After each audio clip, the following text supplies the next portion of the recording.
আপনি বাতাস দূষিত করলেন রুদ্র ভাই। ছি। আকস্মিক এমন কথাই চমকে গেল রুদ্র। চোখে চশমা ঠিক করে বিছানা থেকে নেমে দরজার সামনে দাঁড়ানো তটিনীর দিকে চোখ বড় বড় করে তাকিয়ে রইল। রুদ্রের অবাক চাহনি দেখে 18 বছরের কিশোরী তটিনী ওনার কোনা দিয়ে মুখ চেপে ধরল, হাত দিয়ে কিছু তাড়ানোর মতো করে বলল, কি বাজে দুর্গন্ধ রুদ্র ভাই। আপনি কি খেয়ে এমন অ্যাটম বম আবিষ্কার করেছেন বলুন তো? লজ্জায় রুদ্রের শরীর গরম হয়ে গেল, নাক কান দিয়ে ধোঁয়া বের হতে লাগলো। তটিনী সেটা বুঝতে পেরে রুদ্রকে লজ্জার চূড়ান্ত অধ্যায়ে নিতে বলল, আপনি কি সবসময় এমন গ্যাস ত্যাগ করেন? তাহলে তো আপনি ডক্টরের শরণাপন্ন হওয়া জরুরি রুদ্র ভাই। ওইসব ফার্মেসির ডাক্তারদের ওষুধে আর কাজ হবে না। আমি তো ভবিষ্যতে মেডিকেল স্টুডেন্ট, আপনাকে একজন ভালো ডাক্তারের খোঁজ দিতে পারি। আপনি রাজি তো? রুদ্রের মনে হলো কেউ তার বুকে ছুরি চালিয়ে দিয়েছে। ধপাস করে নিচে পড়ে গিয়ে নাজেহাল অবস্থা হলো রুদ্রের। তটিনী ভড়কে গেল আকস্মিক ঘটনায়। শেষমেশ তার রুদ্র ভাই বায়ু দূষণ করে লজ্জায় জ্ঞান হারিয়ে ফেলেনি তো? তটিনী ভয় পেয়ে কাচুমাচু করে রুদ্রের সামনে হেঁটে এলো। ঝুঁকে তাকিয়ে দেখলো রুদ্র পিটপিট করে তাকাচ্ছে। তটিনীর হাত গালে রেখে বলল, আপনার কি হয়েছে রুদ্র ভাই, এমন করছেন কেন? রুদ্রের মাথা বাতাসের বেগের মতো ঘুরছে। থরথর করে কেঁপে কেঁপে বলল, ডাক্তার ডাকো ঐশী, আমার মনে হয় প্রেশারটা 0 হয়ে গেছে। নিজের সেকেন্ড নাম নেওয়ার কারণে তটিনী বিরক্ত হয়ে বলল, তা না হয় ডাকবো, আপনি আগে আমার নাম ঠিক করুন। ঐশী না বলে তটিনী ডাকুন। আমার নাম তটিনী রুদ্র ভাই। অসুস্থ হয়ে মূর্ছা যাচ্ছে রুদ্র। সেটা দেখেও এই মেয়ে এখন নিজের নাম নিয়ে কথা বলছে। রুদ্রের ইচ্ছে হলো জোরে একটি ধমক দিতে, কিন্তু নিজের বর্তমান অসহায়তার কথা ভেবে থেমে গেল। অনুরোধের সুরে বলল, মাকে ডাক দে ঐশী, আমি জ্ঞান হারিয়ে ফেলার আগে মাকে ডাক দে। তটিনীর এবার মায়া হলো ভীষণ। হাত ছেড়ে মা বড় মাকে ডাকতে লাগলো। রুবা নাহার তড়িঘড়ি করে ছেলের রুমে হাজির হলেন। রুদ্রের অবস্থা দেখে কেঁদে ফেলে বললেন, তোর কি হয়েছে রুদু? এসব কিভাবে হলো বাবা? রুদ্র চোখ বুঝবার আগে বলল। ডাক্তার ডাকো মা। রুদ্রের জ্ঞান ফিরল তার ঠিক 15 মিনিট পর। নিজের ফ্ল্যাটে একজন ডাক্তার আঙ্কেল থাকেন তার পরিবার নিয়ে। তাকে বাসাতেই পাওয়া গেল। রুদ্র পিটপিট করে তাকাতেই রুবা নাহার ছেলেকে জড়িয়ে ধরে বললেন, তোর প্রেশার কমে কেন গেল বাবা? কি নিয়ে হাইপার হয়েছিলি? রুদ্র কিছু না বলে রুমের চারিদিকে তাকালো, কিন্তু না, পাদর মেয়ে কোথাও নেই। রুবা ছেলেকে লক্ষ্য করে বললেন, কাকে খুঁজছিস রুদু? রুদ্র নিজেকে সামলে নিয়ে বলল, কিছু না মা, ওই পড়াশোনার চাপ বেশি তো, সেজন্য হঠাৎ প্রেশার কমে গেছে। তুমি চিন্তা করো না, আমি ঠিক আছি। যাও, আমি বিশ্রাম নিচ্ছি। রুবা নাহার যেতে চাইলেন না, কিন্তু রুদ্র জোর করে পাঠালো। তার মাথায় চলছে অন্য কিছু। বাদর মেয়েটিকে হাতের কাছে পাবে কিভাবে? নিজের রুমে অনবরত পাইচারি করে চলেছে তটিনী। রুদ্র ভাইকে সায়স্তা করতে গিয়ে বেচারাকে শেষমেশ রোগী বানিয়ে দিল সে। নিঃসন্দেহে রুদ্র ভাই তাকে সহজে ছাড়ার মানুষ নন। এর শোধ অবশ্যই তুলবেন, কিন্তু তটিনীর কাজ হলো নিজেকে সেফ রাখা। এইচএসসি পরীক্ষার রেজাল্ট সবে বের হলো। অ্যাডমিশন নিশ্চয়ই এত তাড়াতাড়ি হয়ে যাবে না। কয়েকদিনের জন্য বাসাটা ত্যাগ করলে কেমন হয়?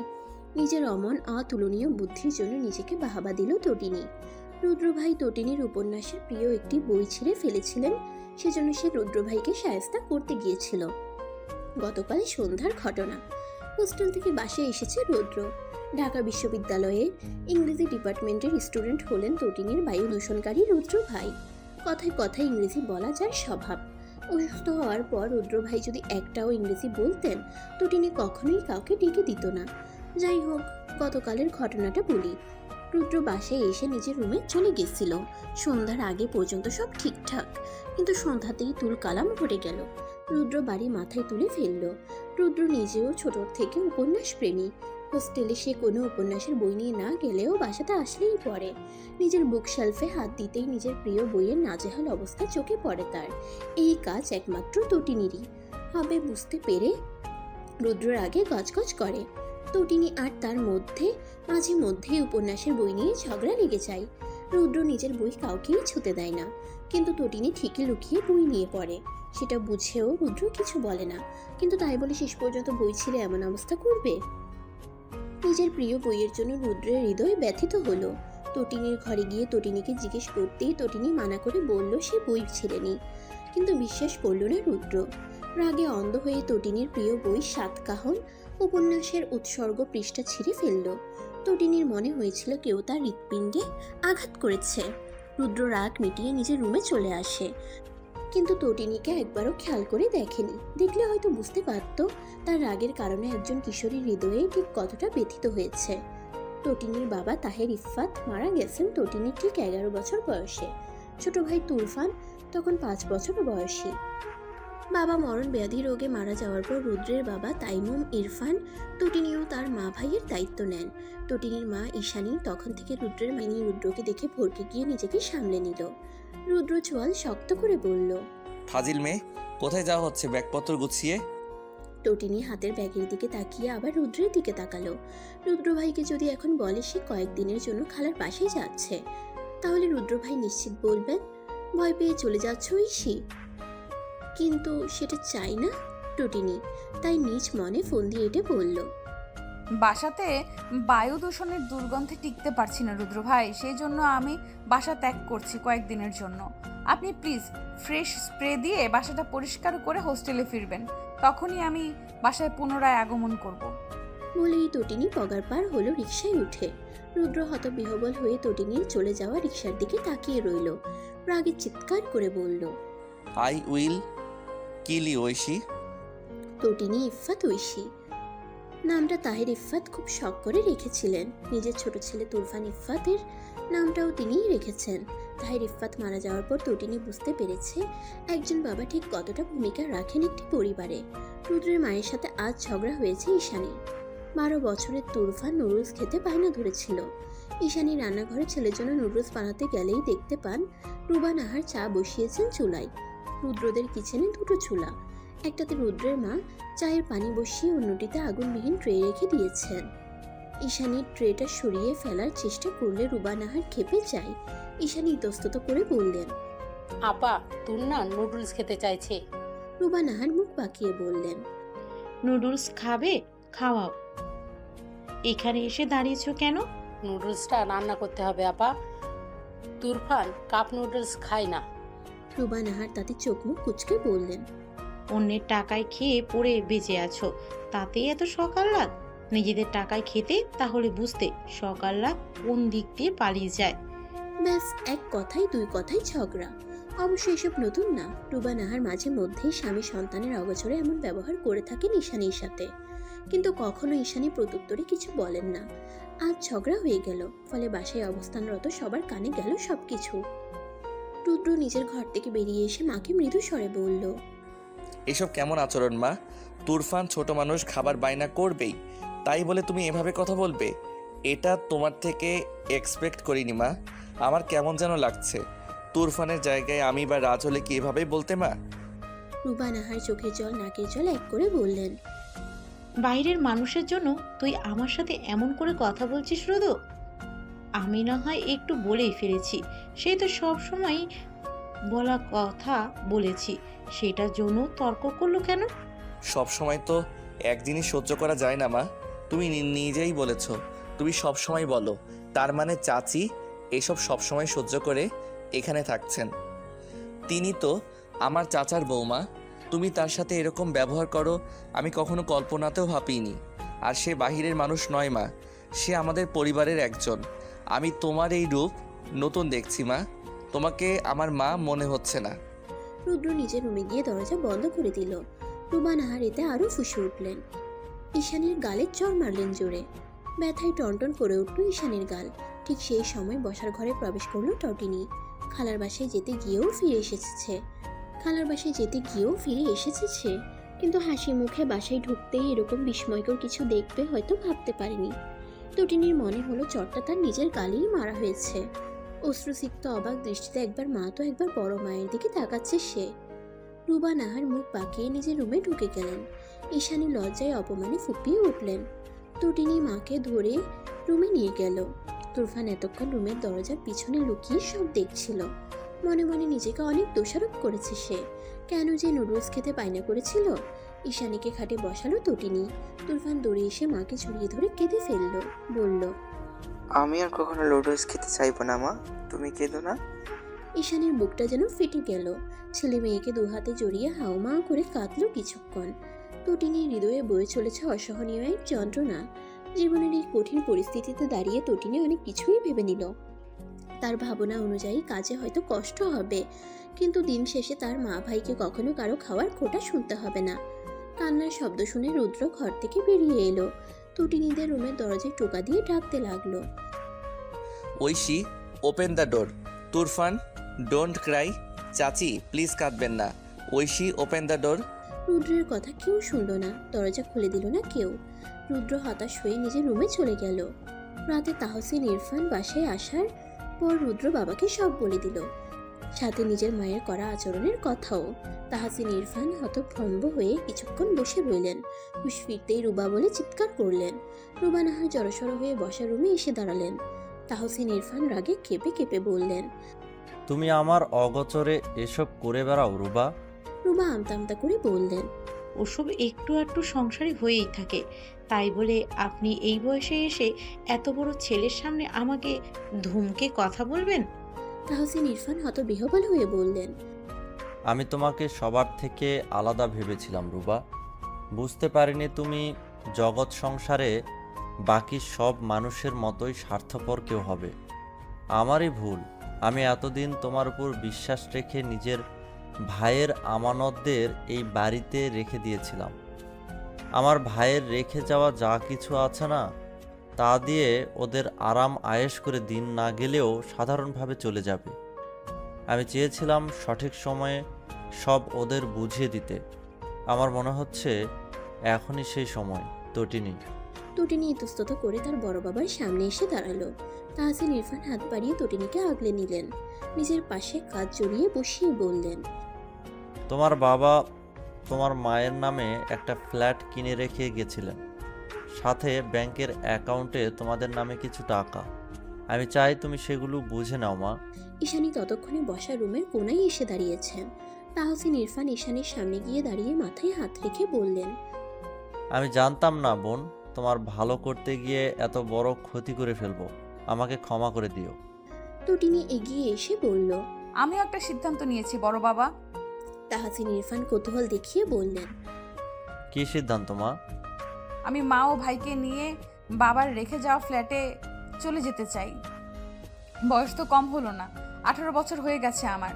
চেষ্টা করলে মা ভাইকে নিয়ে সংসার সাজিয়ে নিতে পারবো। হয়তো কষ্ট হবে, কিন্তু কষ্ট করতে করতেই তো সুখের মুখ দেখে মানুষ। তাহসিন ইরফান তটিনীর মাথায় হাত রেখে বললেন, মাগো, একসময় তোমাকে যেটার হাল ধরতে হতো সেটা যদি এখন থেকে ধরো তাতে আমার কোনো আপত্তি নেই। তবে মা, তাতে তোমার পড়াশোনার ক্ষতি হতে পারে। সামনে তোমার ক্যারিয়ার পড়ে আছে। তুমি আমার একটা শর্ত যদি মানো, তবে আমি তোমাকে তোমার সিদ্ধান্ত পূরণের অনুমতি দিতে পারি। কি শর্ত বড় বাবা? আমি তোমাকে সবসময়ই আমার মেয়ে হিসেবে নয়, নিজের মেয়েই মনে করেছি। একজন বাবা হিসেবে তোমাকে আমি আজ পর্যন্ত যা দিয়েছি, সেটা হোক অর্থ বা অন্য কোনো জিনিস, তুমি তা নিতে কখনো দ্বিধা করতে পারবে না মা। তটিনী আবেগে কেঁদে ফেলল, বলল, আপনি তো আমার বড় বাবাই বাবা, আপনার শর্তে আমি রাজি। তোমার কোনো অসুবিধা হবে না মা। আজ যারা তোমাকে নিন্দা করেছে, একদিন তারা তোমার প্রশংসা করবে, মনে রেখো। তার ঠিক একদিন পর সবকিছু গুছিয়ে রুদ্রদের বাসা থেকে ঠিক 2 ঘন্টা দূরত্বে নিজের বাবার কিনে রাখা ফ্ল্যাটে চলে আসে তটিনী মা ভাইকে নিয়ে। আসার আগে যখন বড় মায়ের কাছে বিদায় নিতে গেছিল, তখন মানুষটা কেমন অসহায়ের মতো তাকিয়েছিল। একবার জড়িয়ে ধরে কেঁদে বলল, মানুষ তো ভুল করেই ফেলি, পারলে ক্ষমা করিস মা। রুদ্র ভাই হোস্টেলে চলে যাওয়ার প্রস্তুতি নিচ্ছিলেন। নিশ্চয় ঠিক তখনই তটিনী তার রুমে গেল। মাথা নিচু রেখেই বলল, আপনার সাথে অনেক খারাপ আচরণ করেছি রুদ্র ভাই, নিজের বোন ভেবে ক্ষমা করে দিবেন। বেঁচে থাকলে ভবিষ্যতে দেখা হবে। আপনি ভয় পাচ্ছেন বুঝি আম্মা? খারান একটু। বলে রিক্সাওয়ালা মুঠোফোন বের করে কাউকে কল লাগালেন। ওপাশ থেকে রিসিভ হতেই হেসে বললেন, আম্মা তো রিক্সা উঠতে চাইতেছে না। কিছু সেকেন্ড পর রিক্সাওয়ালা মুঠোফোনটি তটিনীর দিকে বাড়িয়ে দিলেন। তটিনীর ভ্রু আরো কুঁচকে গেল। রিক্সাওয়ালা হেসে বললেন, আব্বার লগে কথা কন আম্মা। তটিনী আশ্চর্য হয়ে বলল, কেন আব্বা? ফোন কানে লাগাতেই ওপাশ থেকে ভেসে এলো রুদ্রের গম্ভীর কণ্ঠস্বর। আলী চাচার রিক্সায় উঠে বাসায় চলে যাও Oishi. No more words, okay? Now bye. হতভম্ব হয়ে তটিনী রিকশায় উঠে বসলো। রুদ্রভাই হঠাৎ তাকে নিয়ে এত চিন্তা করছেন যে বরং ভাবার বিষয়। তটিনীর মস্তিষ্কে তত জোর দিল না। বাসায় পৌঁছে গেল ঠিক মতো। খাওয়া শেষ করে রুমে আসার পর তার মুঠোফোন বিকট স্বরে বেজে উঠল। ফোনের স্ক্রিনে জলজল করছে বায়ু দূষণকারী রুদ্র ভাই। কল রিসিভ করতেই ওপাশ থেকে রুদ্র বলল, ঠিকঠাক পৌঁছেছিস? হ্যাঁ রুদ্র ভাই, আপনাকে আমার জন্য এত চিন্তা করতে হবে না, আমি নিজের খেয়াল রাখতে জানি। রুদ্র গম্ভীর কণ্ঠে বলল। সে তো ভালো করে জানি কতটা খেয়াল রাখতে পারিস। তটিনী বিরক্তিকর স্বরে বলল, আপনি আর কিছু বলবেন রুদ্র ভাই? কেন? আমি ঘুমাবো, ক্লান্ত লাগছে। আমার ঘুম হারাম করে তুই ঘুমাবি ঐশী? এটা তো আমি হতে দিব না। 12টা পর্যন্ত ফোনটা কানে লাগিয়ে রাখবি, তারপর তোর ঘুম। আশ্চর্য হয়ে তটিনী বলল। আমি কেন আপনার সাথে 12টা পর্যন্ত কথা বলতে যাব রুদ্র ভাই? রুদ্র গম্ভীর কণ্ঠে বলল, আমার ইচ্ছে তাই। আপনার গার্লফ্রেন্ড কি ছেড়ে চলে গেছে রুদ্র ভাই? Sad, very sad. আমি আপনার জন্য অনেক দুঃখ প্রকাশ করছি রুদ্র ভাই, কিন্তু সরি টু সে আমি এখন ঘুমাবো। আপনার গার্লফ্রেন্ডের মতো আমার রাত জেগে ফোনে কথা বলার অভ্যাস নেই। ফুঁসে উঠে রুদ্র বলল, গার্লফ্রেন্ড গার্লফ্রেন্ড বলে খোঁচাচ্ছিস কেন? তোর অভ্যাস নেই তো অভ্যাস করে নে। খবরদার ফোন কাটবি না ঐশী। এবার রেগে গেল তটিনী, বলল, আমি আপনার গার্লফ্রেন্ড নই রুদ্র ভাই, কাজিন হই। আর কোনো কারণ ছাড়া কাজিনদের সাথে কেউ রাত জেগে কথা বলে না। কারণ চাই ঐশী? লাগবে না আপনার কারণ, আমাকে ঘুমাতে দিন। বলেই ফোন কাটলো তটিনী। চোখ বন্ধ করার পর বিকট শব্দে আবারও বেজে উঠল ফোনটি। তটিনী ফোন কেটে দিল। পুনরায় ফোন বেজে উঠল রাগে গজগজ করতে করতে ফোন রিসিভ করে বলল, আপনার কি সমস্যা রুদ্র ভাই? এভাবে অসভ্যতার মতো রাতে একটা মেয়েকে ফোন করে ডিস্টার্ব করছেন কেন? ওপাশ থেকে রুদ্র চুপসে গিয়ে বলল, তোকে দেখতে ইচ্ছে করছে ঐশী, ভিডিও কলে আসবি একটু? রুদ্রের নিদারুণ ভদ্র আবদারে তটিনী হতবাক হয়ে গেল। এই বেটা আজ এমন করছে কেন? Miss you Oishi. আমাকে আপনি মিস কেন করছেন রুদ্র ভাই? রুদ্র হতাশ হয়ে বলল, তুই তো অবুঝ না ঐশী, বুঝে নে না প্লিজ। বেশিক্ষণ থাকবি না তো, জাস্ট 2 মিনিট প্লিজ, আয় না ভিডিও কলে। তটিনী বাঘ রুদ্র হয়ে কথা বলতে ভুলে গেল। কল কেটে মোবাইল সাইলেন্ট করে রাখলো। তার ঘুম উধাও হয়ে গেছে। কি সব বলল রুদ্র ভাই? রাত 12টা পর্যন্ত রুদ্রের শখানেক কল এলো। এক সময় কল আসা বন্ধ হতেই নিজের অজান্তেই ছটফট করলো তটিনী। অজ্ঞাত করে বসলো একটি কাজ। রুদ্রকে ভিডিও কল দিয়ে হাত কাঁপতে লাগলো তার। রুদ্র হয়তো জেগেছিল। তৎক্ষণাৎ রিসিভ হলো কলটি। স্ক্রিনে ভেসে উঠল রুদ্রের অগোছালো চেহারা, একজোড়া রক্তিম চোখ। তটিনী আশ্চর্য হয়ে বলল, আপনি ঠিক আছেন রুদ্র ভাই? রুদ্র ঢোক গিলে বলল। Love me Oishi please. তটিনীর কান দিয়ে ধোঁয়া বের হলো। রুদ্র ভাই সত্যি সত্যি অসভ্য হয়ে গেল শেষ পর্যন্ত। তটিনী ইতস্তত করে বলল, আপনার কি হয়েছে রুদ্র ভাই? রুদ্র কোনো রকম সংকোচ ছাড়া বলল, তোমাকে কাছে পেতে ইচ্ছে করছে ঐশী, আসো না একটু প্লিজ। তুই থেকে তুমি? তটিনী এলোমেলো হয়ে গেল। রুদ্র ভাই শেষ পর্যন্ত তাকেই কেন বেছে নিল?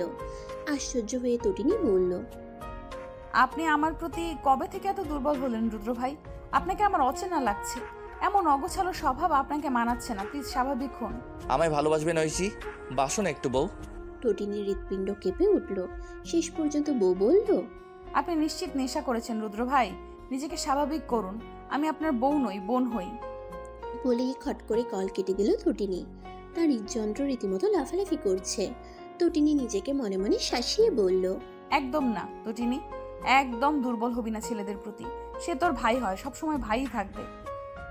সাইলেন্ট ফোনে একের পর এক কল আসতে লাগলো। তটিনী কাঁথা মুড়ি দিয়ে ঘুমিয়ে পড়ল। তার ভবিষ্যতে অনেক অনিশ্চয়তা আছে। এমন জীবনে কাউকে জড়ানো উচিত না। রুদ্র ভাইকে তো কখনোই না।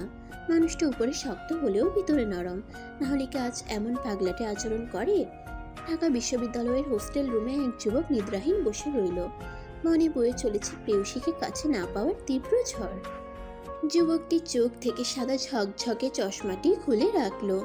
ব্যালকনিতে দাঁড়িয়ে আকাশের দিকে তাকাতিয়ে গড়িয়ে পড়ল গাল বেয়ে এক ফোঁটা নোনা জল। যুবকটি দীর্ঘশ্বাস ছেড়ে বলল, আমি জানি না ঠিক কিভাবে কেমন করে তোমার মাঝে হারিয়ে গেলাম। আমি শুধু জানি এমন আমার আগে কখনো হয়নি ঐশী। বাতাসের চারিদিকে সঞ্চন করতে লাগলো। হোস্টেল রুমের টেবিলের উপর রাখা খাবারটি টেবিলেই পড়ে রইল। একসময় সেটা ঠান্ডায় জমে গেল। যুবকটি নিদ্রাবিহীন কাটিয়ে দিল পুরো একটি রাত। আকাশে বাতাসে ধরণীতে বসন্তের উৎসব আমেজ। বসন্তের বাতাসে দোলা দিয়ে যাচ্ছে হাজার হাজার বাঙালি হৃদয়ে। বসন্ত মানেই বাসন্তী শাড়ি। দীর্ঘ 1 ঘন্টা ধরে নিজের রুমে শাড়ি পরে সাজুগুজু করতে ব্যস্ত তটিনী। তটিনীর মনে বয়ে চলেছে প্রবল ঝড়। দীর্ঘ 1 ঘন্টা ধরে নিজের রুমে শাড়ি পরে সাজুগুজু করতে ব্যস্ত তটিনী। তটিনীর মনে বয়ে চলেছে প্রবল ঝড়। মনের মাধুরী মিশিয়ে রুদ্র ভাইয়ের জন্য সাজছে সে আজ। রুদ্র ভাইকে শতবার ফিরিয়ে দিতে গিয়েও তটিনী রুদ্র ভাইয়ের মনে ইন্দ্রজালে ফেসে গেছে। আজ নিজের মনের কথা বলবে তটিনী। রুদ্র ভাই অপেক্ষায় আছেন তার। বেলা যখন ঠিক 11টা তখনই তটিনী পার্কে গিয়ে পৌঁছালো। রুদ্রকে ফোন দিতে যাওয়ার আগেই তার সামনে এসে দাঁড়ালেন ঝকঝকে সাদা চশমা পরা রুদ্র ভাই। বসন্তের উৎসবে তিনিও নিজেকে রাঙিয়েছেন পাঞ্জাবিতে। রুদ্র চমৎকার করে হেসে তটিনীর কপালের চুল কানের পিছে গুছে দিল নিজের এক আঙ্গুলের সাহায্যে। তটিনী লজ্জা পেল। রুদ্র হাসলো। নিজের হাতের মুঠোয় প্রিয়তমার হাতটি নিয়ে হাঁটতে লাগলো পার্ক জুড়ে। চারিদিকে কাপলদের ছড়াছড়ি। হাঁটতে হাঁটতে একটি খালি জায়গায় বসলো রুদ্র তটিনীকে নিয়ে। তখনও রুদ্রের হাতের মুঠোয় তার হাত। তটিনী ইতস্তত করে হাতটি ছাড়িয়ে নিতে চাইলেই রুদ্র আরো শক্ত করে ধরল। তটিনী কিছু বলতে নিলেই রুদ্র ফট করে বলল, মন কি চাই ঐশী? রুদ্রকে চাই না বলো। তটিনী বিস্মিত হলো না। এমন অদ্ভুত কথাবার্তা তার রুদ্র ভাইই বলেন সব সময়। আকস্মিক কথার আক্রমণ একমাত্র রুদ্র ভাই দ্বারাই সম্ভব মনে করে তটিনী। রুদ্র ফের বলল, তোমার মন রুদ্রকে চাই না ঐশী? তটিনী লজ্জায় ইতস্তত করে বলল। এখনই বলতে হবে? রুদ্র তটিনীর হাতটি মুঠো থেকে ছেড়ে দিল। তটিনী অবাক হয়ে তাকিয়ে রইল। রুদ্র তার ঐশীকে আরো অবাক করে দিয়ে পেছন থেকে কাঁধ জড়িয়ে ধরে নিজের সাথে মিশিয়ে নিল। কানের কাছে মুখ নিয়ে ফিসফিস করে বলল, তুমি যদি আমার হও তো কিছু বলতে হবে না, জাস্ট বুকে মাথা রেখে বুঝিয়ে দাও ঐশী। তটিনী নিশ্চুপে মাথা রাখলো রুদ্রের বুকে। চোখ বন্ধ করে কান পেতে রইল রুদ্রের মুখ থেকে কিছু শোনার জন্য। রুদ্রের মনে হলো সে দুনিয়ার সবচাইতে বেশি সুখী একজন মানুষ। 2 হাত দিয়ে তটিনীকে বুকে মিশিয়ে নিয়ে চোখ বন্ধ করে রইল। কিছু সময় পর একে অপরকে ছেড়ে হাতে হাত রেখে চলল দুজন পরবর্তী পথে। পার্কের কাছে ফুচকা খেতে বসলো দুজন। ফুচকা খাওয়ার মুহূর্ত পর্যন্ত তটিনী লজ্জায় মুখ নিচু করে রাখলেও তার লজ্জা দ্বিগুণ বাড়িয়ে দিল তারই করা একটি ঘটনা। ফুচকা খেয়ে রিকশায় ওঠার আগ মুহূর্তে তটিনীর হঠাৎ খেয়াল হলো তার হাতের মোবাইল ফোনটি হাতে নেই। মলভুলা তটিনী নিজের মুঠোফোনের চিন্তায় তখন মারাত্মক চিন্তিত হয়ে রুদ্র ভাইকে নিয়ে আবারও পার্কে প্রবেশ করলো। দুজন যে জায়গাতে বসেছিল সে জায়গার চারিদিকে খুঁজে যখন তটিনীর মোবাইল পাওয়া গেল না, তখন তটিনীর মুখ চুপসে গেল। এটা তটিনীর নিজ টাকায় কিনা প্রথম মোবাইল ফোন। মন খারাপ হবে স্বাভাবিক। তটিনীর মন খারাপ করে থাকা সহ্য হলো না রুদ্রের। নিজ মনে প্রতিজ্ঞা করলো যেভাবেই হোক তার ঐশীর মোবাইল ফোনটি খুঁজে বের করবে সে। অগত্যা তটিনীর দ্য গ্রেট রুদ্র ভাই তটিনীর মুঠোফোনের আবদ্ধ থাকা সিমের নম্বরে ডায়াল করলেন। কিছু সেকেন্ড পর সশব্দে আশেপাশে কোথাও বেজে উঠল তটিনীর মোবাইল ফোনের রিংটোন। ডুবে ডুবে ভালোবাসি, তুমি না বাসলেও আমি ভাসি। গানের রিংটোন শুনে রুদ্র চমৎকার হেসে তটিনীর দিকে তাকিয়ে রইল। তটিনী লজ্জায় লাল হয়ে বলল, প্রিয় গান ওটা রুদ্র ভাই। রুদ্র লজ্জা বাড়িয়ে দিয়ে বলল, আমাকে তুমি ডুবে ডুবে ভালোবাসো তাই না ঐশী? তটিনী নিশ্চুপে মাথা নাড়াতেই রুদ্রের হৃদয় পুলকিত হলো। হেসে বলল, কতদিন ধরে চলছে ঐশী? তটিনী লজ্জায় শাড়ির আঁচল দিয়ে মুখ চেপে ধরল। রুদ্র শব্দ করে হেসে ফেলল। তটিনীর মোবাইলে আবারও ডায়াল করতেই আবারও বেজে উঠল সেই গানটি। তটিনী লজ্জায় আর দাঁড়িয়ে রইল না, দৌড়ে চলে গেল পার্কের বাহিরে। রুদ্র তটিনীর মোবাইল খুঁজে বের করে হাতে নিতেই তবদা খেয়ে গেল। স্ক্রিনের অসম্ভব সুন্দর নামটি দেখে নাকমুখ লাল হলো তার। অদ্ভুত চোখে রুদ্র তাকিয়ে রইল তার ঐশীর মোবাইলের স্ক্রিনের দিকে, যেখানে তার নিজের নাম্বার ভেসে উঠেছে, বায়ু দূষণকারী রুদ্রভাই নামে। তটিনী পার্কের বাহিরে দাঁড়িয়ে তখন রুদ্রের অপেক্ষায়। কিছু মুহূর্ত পর রুদ্রকে নিজের দিকে আসতে দেখেই লজ্জায় মাথা নিচু করে নিল সে। রুদ্র কাছে আসতেই মাথা নিচু রেখেই হাত বাড়িয়ে দিয়ে বলল, মোবাইল দিন রুদ্র ভাই, বাড়ি যাব। কিছু সেকেন্ড অতিবাহিত হলেও রুদ্র যখন মোবাইল নিল না তখনই তটিনী মাথা উঁচু করে তাকালো। অবাক হয়ে তটিনী বলল, আপনার মুখের এই হাল কেন রুদ্র ভাই? কাউকে খুন করবেন নাকি? অমন রাগে রাগে চেহারা বানিয়ে তাকিয়ে আছেন কেন? রুদ্র নিজের মোবাইল দিয়ে আবারও তটিনীর ফোনে ডায়াল করলো। তটিনীর চোখের সামনে তুলে ধরলো তটিনীর মোবাইল। নিজের ফোনের স্ক্রিনের দিকে তাকিয়ে চোখ বড় বড় হয়ে গেল তটিনীর। থুরি রুদ্র জামাই। রুদ্র পানির বোতল এনে দিতেই তটিনী তড়িৎ গলায় পানি ঢাললো, তবুও যেন গলা ভিজল না তার। এক বোতল জল খেয়ে তটিনী বলল। আরো একটা বোতল আনুন না রুদ্র জামাই। রুদ্র অদ্ভুত চোখে তাকিয়ে যেই না পানি আনতে স্থান ত্যাগ করলো, অমনি তটিনী রিকশায় উঠে পগার পার। দোকান থেকে পানি নিয়ে এসে রুদ্র দেখলো তটিনী ততক্ষণে রিকশায় চেপে বসেছে। তটিনী পিছনে তাকিয়ে বলল। গুড বাই রুদ্র ভাই, থুরি জামাই, টাটা। রুদ্র তটিনীর যাবার দিকে অদ্ভুত চোখে তাকিয়ে হাতের পানির বোতল চেপে ধরে বলল। I will kill you Oishi. চারিদিকে রোদের উত্তাপে সবার জীবন অতিষ্ঠ। গ্রীষ্মের কাঠফাটা রোদে রাস্তা পার হতেও বিলম্ব করছে মানুষজন। গ্রীষ্মের আগমন মানে বৈশাখ। চারিদিকে নানান রঙের পোশাকের মধ্যে সাদা ও লাল রঙের পোশাকের মানুষজন যেন আলাদা। টিউশনি করিয়ে বাসায় ফিরল তটিনী। তুরফান আবদার করেছে তাকে নিয়ে ঘুরতে যেতে হবে। রাজও আসছে তুরফানের সহযোগী হতে। ফ্রেশ হয়ে তটিনী সাদা শাড়ি পরে নিল। নিখুঁত বাঙালিয়া আনায় নিজেকে ঢেকে নিয়ে তুরফানের হাত ধরে মায়ের কাছে গেল। ঈশানী তখনও রেডি হননি। তটিনী মৃদু স্বরে চেঁচিয়ে বলল। মা। ঈশানী চমকে উঠলেন। তটিনী ফের বলল। এখনো রেডি কেন হওনি মা? ঈশানী মৃদু হেসে বললেন। আমার কি আর সেই বয়স আছে রে মা? তোরা আনন্দ কর না। উৎসব পালনের বয়সে কোনো প্রয়োজন হয় না মা, বুঝতে পারছি তুমি রেডি হবে না, আমি করিয়ে দিচ্ছি, নো সমস্যা। অগত্যা তটিনী সাদা ও কালো মিশেল একটি শাড়ি পরিয়ে দিল তার মাকে। অল্প একটু সাজিয়ে দিতেই তার মনে হলো তার মা যুবতী বয়সে অসম্ভব সুন্দরী ছিলেন নিশ্চিত। বেশি সাজাস না রে মা, বুঝেছি তো আমি বিধবা, সমাজে অন্য চোখে দেখবে। ঈশানীর কথায় তটিনী জেদ হলো। মায়ের ঠোঁটে লাল টকটকে লিপস্টিক লাগিয়ে দিল সে। বলল। নিজেকে আনন্দে রাখতে গিয়ে যদি সমাজের তোয়াক্কা করো তো নিজেকে কখনো আনন্দে রাখতে পারবে না মা। আর তুমি হয়তো দেখোনি আজকের এই যুগে কেউ তোমার মতো বিধবার সব কিছু মেনে চলে না। হ্যাঁ সেটা ঠিক, আমি জানি না ইসলামে কি আছে, কিন্তু আজ মানা করো না মা, তোমাকে সত্যি অনেক সুন্দর লাগছে। অগত্যা ঈশানীর বাধা দিলেন না। তটিনী মনের মাধুরী মিশিয়ে নিজের মাকে সাজালো। আয়নার সামনে মাকে নিয়ে দাঁড় করাতে ঈশানী নিজের দিক থেকে নিজেই চোখ ফিরাতে পারলেন না। তটিনী বলল। তুমি যুবতী বয়সে অনেক সুন্দরী ছিলে, তাই না মা? ঈশানী কিঞ্চিত হেসে বললেন। তোর নানু মামারা আমার জন্যই ঠিক করে কোথাও যেতে পারতেন না, যেখানেই যেতেন সেখানেই প্রস্তাব পেতেন আমার জন্য। রিলেশন করে তোর বাবার সাথে বিয়ে হয়। তোর নানু আগেই বলেছিল নিজের পছন্দে বিয়ে করেছো, পরে কিছু হলে আমার দোষ নয়। ব্যাস তোর বাবা বউ হয়ে আসলাম। অনার্স সেকেন্ড ইয়ারে থাকতেই তুই পেটে এলি। পড়াশুনো করতে আর ইচ্ছা করলো না। তোর বাবার কোনো বিষয়ে কখনোই আমাকে জোর করেনি, কিন্তু তটিনী আমি চাই তুই পড়াশুনোটা কমপ্লিট কর, স্বাবলম্বী হ। আমি যদি পড়াশুনোটা কমপ্লিট করে নিতাম তো তোদের নিয়ে কবেই আলাদা থাকতাম রে মা। তটিনী মাকে পিছন থেকে জড়িয়ে ধরে বলল। তাড়াতাড়ি চলো মা, নিচে রুদ্র ভাই ও রাজ অপেক্ষা করছে। রুদ্র ইরফান, তাহসিন ইরফানের বড় ছেলে। রাজ ইরফান হলো ছোট ছেলে, বয়সে তুরফানের বয়সী। রুদ্র আজ লাল পাঞ্জাবি পরেছে। রাজ ভাইয়ের সাথে মিলিয়ে নিজেও লাল পাঞ্জাবি পরেছে। আজ তারা সবাই মিলে একসাথে ঘুরবে।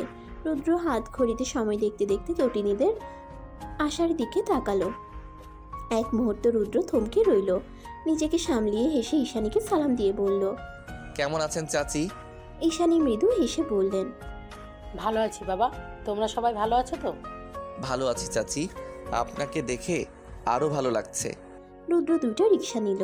একটাতে তটিনী ও ঈশানী, অন্যটাতে রুদ্র ও রুদ্রের কোলে রাজ, পাশে তুরফান। মূলত তারা প্রথমে শহর ঘুরছে, তারপর নির্দিষ্ট কোনো জায়গায় থেমে যাবে। সেখান থেকে হেঁটে বেড়াবে আজ সারাদিন। একদিন জলাশয়ের সামনে রিক্সা দুটি থামল। সবাই নেমে দাঁড়ালো রিক্সা থেকে। রুদ্র ভাড়া দিতে চাইলে তটিনী ইতস্তত করে বলে। আমি আজ ভাড়া দেই রুদ্র ভাই, প্লিজ।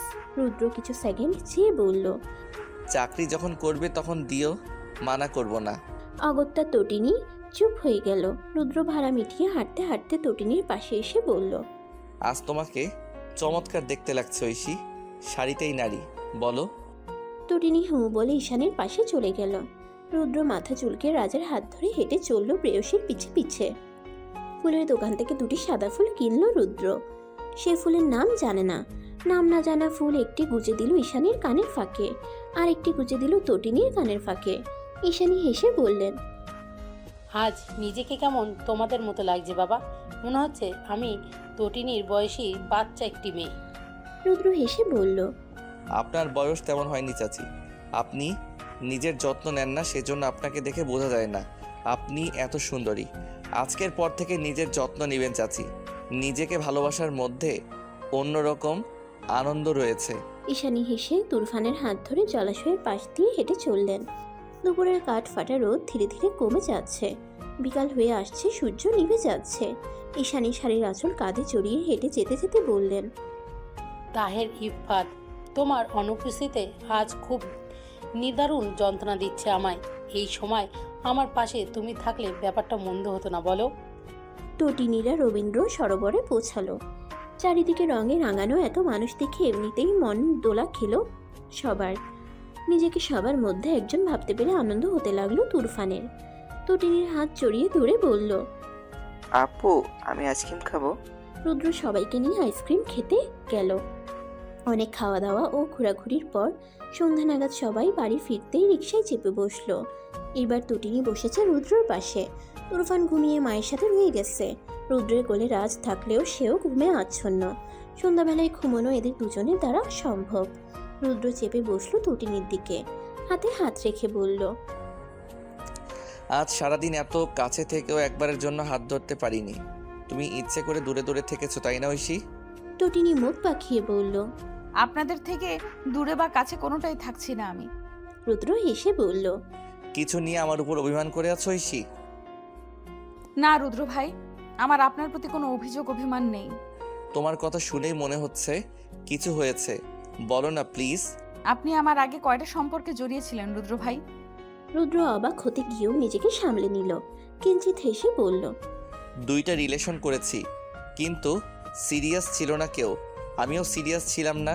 তটিনী হেসে বলল, আমিও কি তবে সময় কাটানো আপনার জন্য? রুদ্রের চোয়াল শক্ত হলো। তটিনীর হাত শক্ত করে ধরে বলল, তুমি আমার কাছে অন্য সবার মতো নও ঐশী। আমি তোমাকে ভালোবাসি, যেটা অন্য সবার বেলায় অনুভব হয়নি। তুমি আর কখনো এসব কথা বলবে না। তটিনী মুখ বাঁকিয়ে বলল, 100 বার বলবো। রুদ্র চোখ গরম করে তাকিয়ে বলল, বললে পানিশমেন্ট পাবে। প্রেমময় পানিশমেন্ট দিতে অবশ্য আমার কোনো অসুবিধা হবে না। বলেই চোখ মারল রুদ্র। তটিনী চোখ বড় বড় করে তাকাতেই রুদ্র নাক টিপ দিয়ে বলল, নামো, চলে এসেছি তোমার ফ্ল্যাটের সামনে। অগত্যা তটিনী নেমে গেল। রুদ্রকে নিয়ে রিক্সা অন্যদিকে ছুটে গেল। তটিনীর হাঁসফাঁস লাগলো, মানুষটা কষ্ট পেল না তো। অনার্স ফার্স্ট ইয়ারের পরীক্ষা শেষ তটিনীর। হাতে আপাতত অফুরন্ত সময়। এদিকে রুদ্রের অনার্স কমপ্লিট। সে আপাতত মাস্টার্সে ভর্তি হওয়ার প্রস্তুতি নিচ্ছে।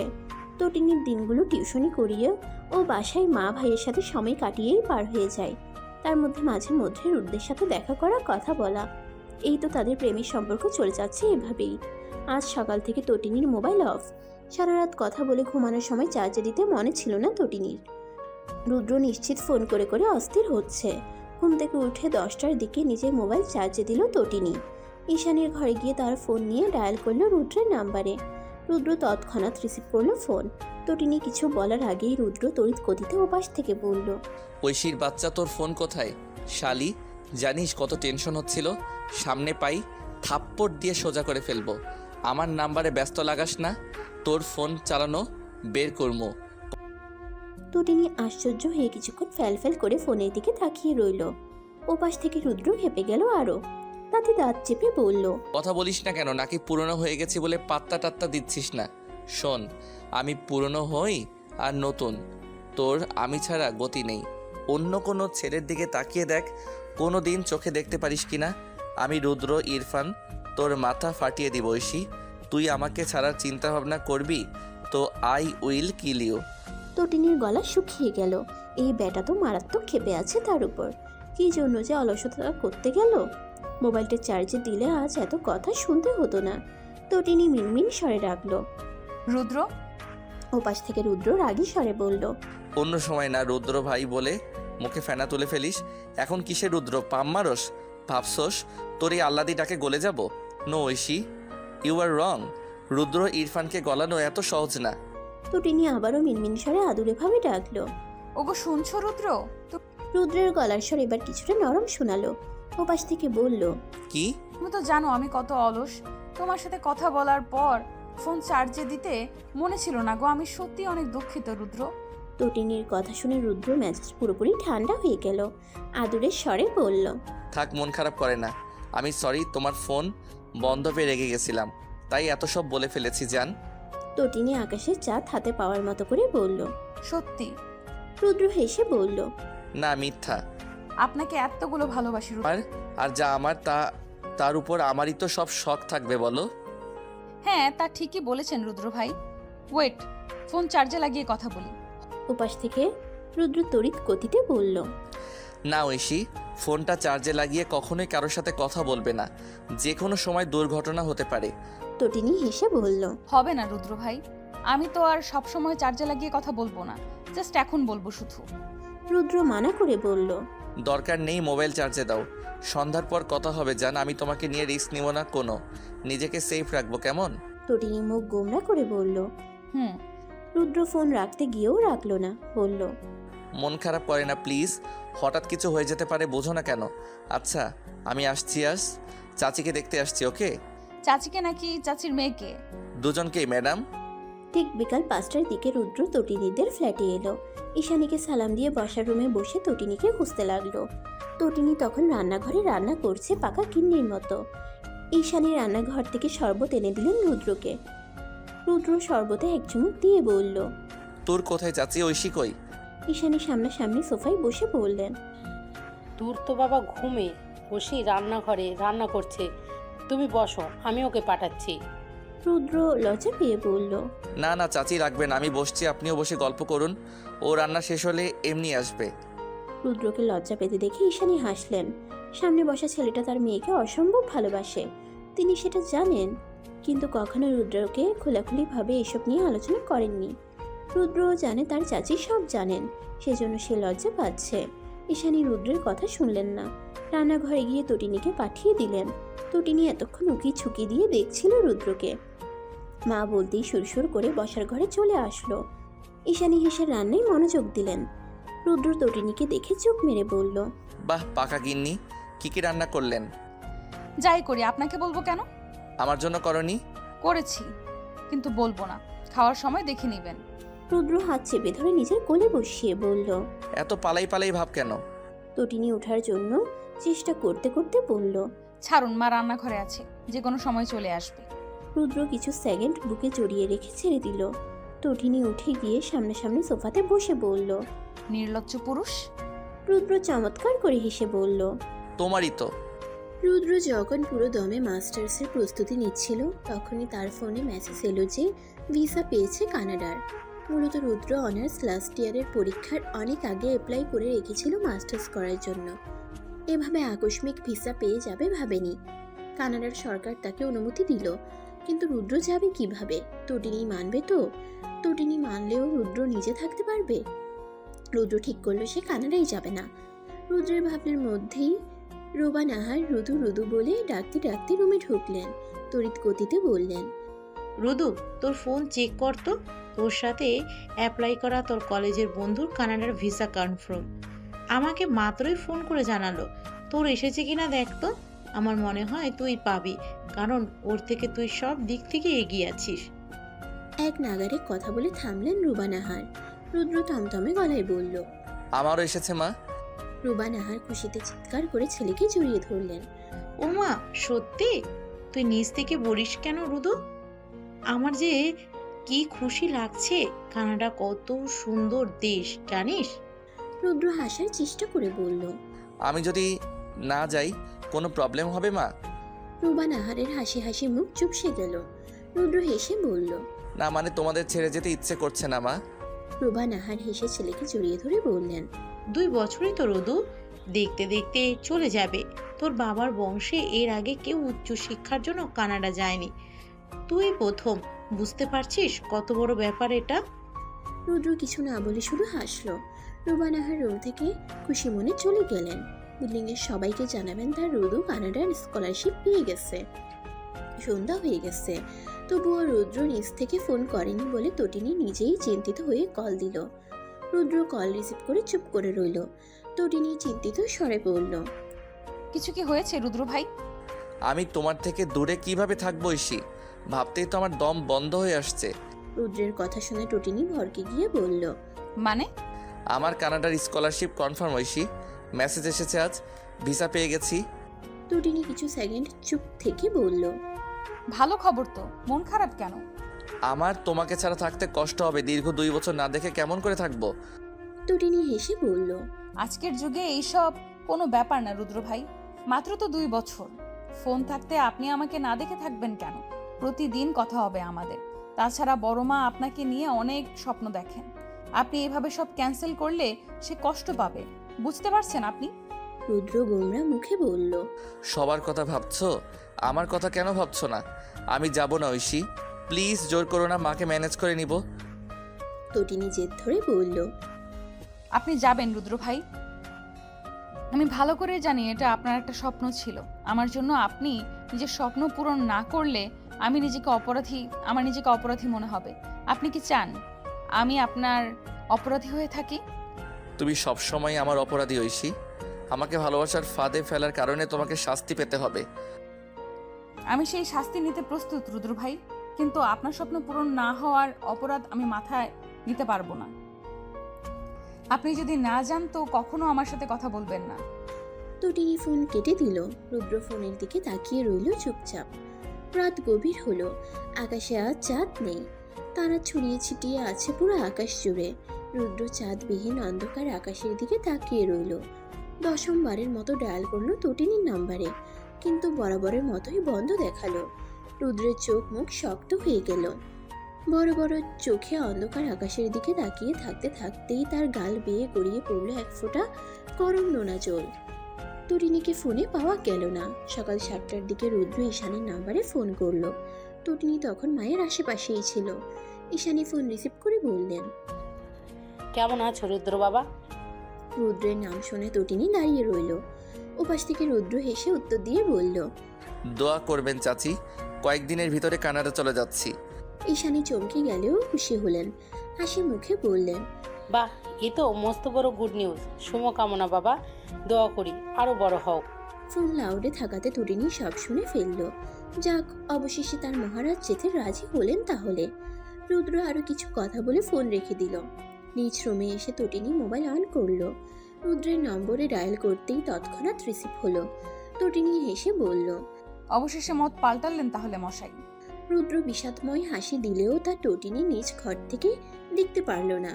রুদ্র বলল, তুমি তো তাই চেয়েছিলে। তটিনী এবার কেঁদে ফেলল। কাঁদতে কাঁদতে চোখের জল নাকের জল এক করলো। রুদ্র কিছুক্ষণ মন ভরে কান্না শুনে বলল, নিজেই জোর করে এবার নিজেই সাগর বানাচ্ছিস তো কি করব আমি? কষ্ট হচ্ছে রুদ্র ভাই, আমাকে ভুলে যাবেন না জানো। আমি কিন্তু আপনার অপেক্ষায় করব। রুদ্রের গলা ধরে এলো। নিজেকে সামলে নিয়ে বলল, একবার বলো, জাস্ট একবার, আমি যাব না ঐশী। তটিনী নিজেকে সামলে নিয়ে বলল, আপনি অবশ্যই যাবেন রুদ্র ভাই।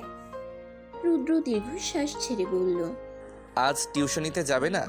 তটিনী চোখের জল মুছতে মুছতে বলল। এই তো বের হব। রুদ্র কোনো কথা না বলে ফোন কেটে দিল। তটিনী কান্না চেপে রাখতে না পেরে কেঁদে ফেললো আবারও। সকাল 8টার দিকে তটিনীর একটি টিউশনি আছে, সেখানেই যাচ্ছে সে আপাতত। ছাত্র পড়িয়ে বের হবার পর তটিনী রুদ্রকে দেখে থমকে গেল। রুদ্র হেসে পায়ে পা মিলিয়ে হাঁটতে হাঁটতে বলল, দেখতে ইচ্ছে করেছিল খুব। তটিনী নিশ্চুপ হয়ে হাঁটতে লাগলো। রুদ্র হাতের মুঠোয় হাত চেপে ধরে বাইকের সামনে নিয়ে এসে বলল, উঠো। অগত্যা তটিনী বাইকে চেপে বসলো রুদ্রের সাথে। রুদ্র নিজ হাতে যত্ন করে হেলমেট পরিয়ে দিতে দিতে বলল, বাবা বাইক গিফট করেছেন স্কলারশিপ পাওয়ার খুশিতে। তটিনী কিঞ্চিত হেসে জন্য তো দূরে চলে যাব, সেজন্য কিছুটা পুষিয়ে নিতে চেষ্টা করছি। তটিনীর চোখ বেয়ে সুখে অশ্রু গড়িয়ে পড়ল। রুদ্র চলে গেছে আজ 1.5 বছর। ভালোবাসার মানুষ দূরে থাকলেও একটুও ভালোবাসা কমেনি দুজনের কারো প্রতি। শরীরের দূরত্ব কি মনের দূরত্ব হয়? নিয়মিত ভিডিও কলে একে অপরকে দেখে তৃষ্ণা মিটিয়ে কিছুটা প্রেমময় বাক্য আলাপ করে চলে যাচ্ছে রুদ্র ও তটিনীর প্রেম। আর মাত্র কিছু মাস তারপরে রুদ্র ফিরে আসবে আপন জনদের কাছে, সেটার অপেক্ষা করে আছে সবাই। বিকাল 5টা, দুপুরের খাখা রোদ্দুর কমে গেছে অনেক আগে। টিউশনি শেষ করে বাসায় ফিরছে টুটুনি। রাস্তা পারাপার হতে গিয়ে একটুর জন্য অ্যাক্সিডেন্ট করে বসতো সে আজ। সতর্ক হয়ে তটিনী পথ চলে বাসায় আসলো। মাকে প্রথমে বলতে না চাইলেও কথায় কথায় বলে ফেললো সে। ঈশানী রেগে গেলেন, চিল্লিয়ে রাগ ঝেড়ে বললেন, কোন দিন তুই সতর্ক হবি? কতবার বলি একটু দেখে শুনে চলবি। কে শোনে আমার কথা? আমি তো আর কেউ না। টুটিনি মায়ের অভিমান দেখে হেসে জড়িয়ে ধরলো, স্বাগতোক্তি করলো। তুমিই তো আমার সব, মা। সন্ধ্যার পর রুদ্র ফোন দিল। ভিডিও কল রিসিভ করে তটিনী পড়ার টেবিলে রেখে বই নিয়ে বসলো। রুদ্র ওপাশ থেকে পর্যবেক্ষণ করলো নিজের প্রেয়সীকে। সাদা টি শার্ট ও কালো প্লাজোতে তটিনীকে অন্যরকম লাগছে। রুদ্র মুগ্ধ হয়ে বলল, তুমি দিন দিন সুন্দরী হয়ে যাচ্ছ ঐশী। তটিনী পড়ার ফাঁকে উত্তর দিল। আপনি দিন দিন সাদা হনুমান হয়ে যাচ্ছেন রুদ্র ভাই। এমনি তো সাদা বান্দর ছিলেন। রুদ্র অদ্ভুত চোখে তাকিয়ে বলল, আমি সাদা বান্দর ছিলাম? হ্যাঁ, এই সাদা বান্দরেরই তো প্রেমে পড়েছিলে শেষমেশ। আমি সাদা বান্দর হলে তুমি সাদা বান্দরের বউ। তটিনী চোখ মুখ কুচকে বলল, একদম না। রুদ্র অবাক হয়ে বলল। তো কার? তটিনী লজ্জায় মাথা নিচু করে বলল, আপনার মায়ের মার বোনের বঞ্জির ছোট ছেলের বড় ভাইয়ের বউ। রুদ্র রেগে লাল হয়ে বলল।